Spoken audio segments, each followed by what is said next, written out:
Hello, in this video I'm gonna show you how you can record sounds on OnePlus Nord for 5G. In order to record sounds, for instance create voice memos, you need to find the recorder. It looks like this by default.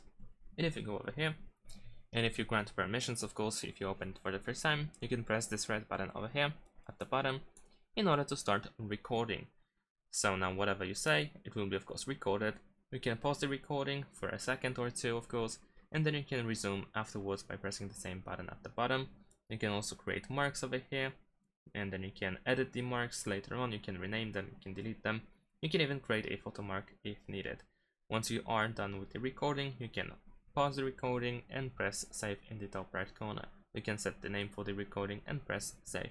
All recordings will be found over here, and you can pretty much play them if needed. You can also press these three dots in the top right corner and find edit.